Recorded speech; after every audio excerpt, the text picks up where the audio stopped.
In the ICUs, when I was practicing intensive hospital medicine, I got the privilege of being around human beings at the end of life. At the end of life, we've termed it death.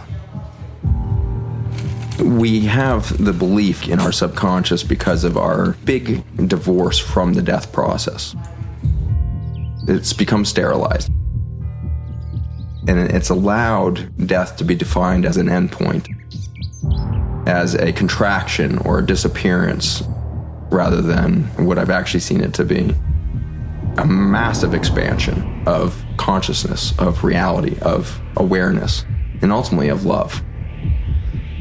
And the most poignant examples of this are people that actually die biologically, and we spend 15 or 30 minutes in the ICU resuscitating them with drugs and shocking their chest like you see on TV shows. And they've meanwhile been in the ICU for weeks, months in some cases before they'd have this moment. And by this time, they've been isolated away from humans for quite some time. They're only touched by latex gloved hands.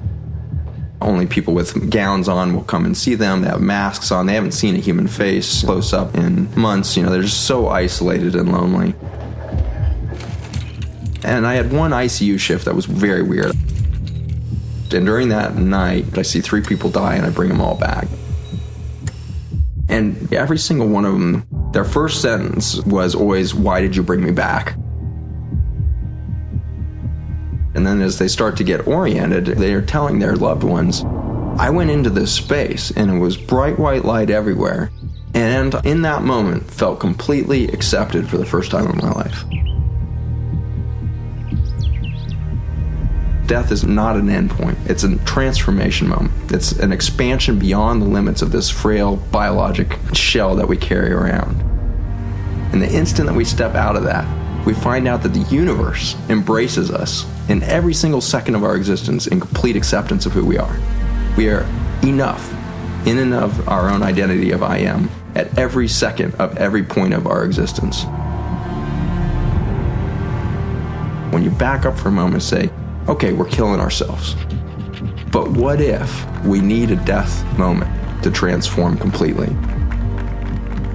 To let go of all of the preconceived notions of what it is to be human, and to say, you know what, we are beings of light, and we are completely accepted at every moment, including this moment when we would rape the earth, when we would kill each other at the rate we do, when we would destroy the entire ecosystem of a green planet in the middle of black space.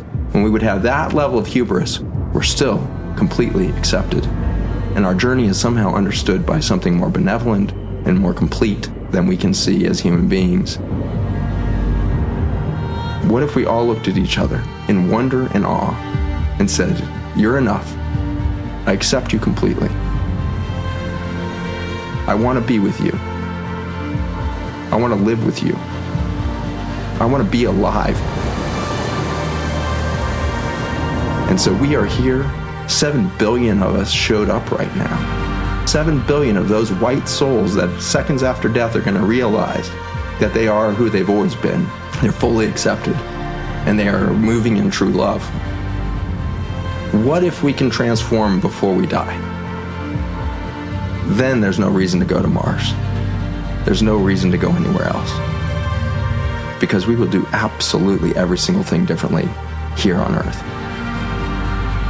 And we're going to do it differently by just that simple recognition of I am who I am, you are who you are. That's enough, and I accept you completely. And let's figure out how to do this within the design of nature. There's enough energy, there's enough food, there's enough resources for everybody on the planet to thrive at a level that's never been experienced in human history. We cannot continue any form of human economic systems that have ever existed before and expect us to escape the death moment. We literally have to reinvent everything. It is you who are being called to transform because you showed up right when you did. As we are going to transform, period. And it may be right out to the point of our death, or miraculously, it might just happen right before it.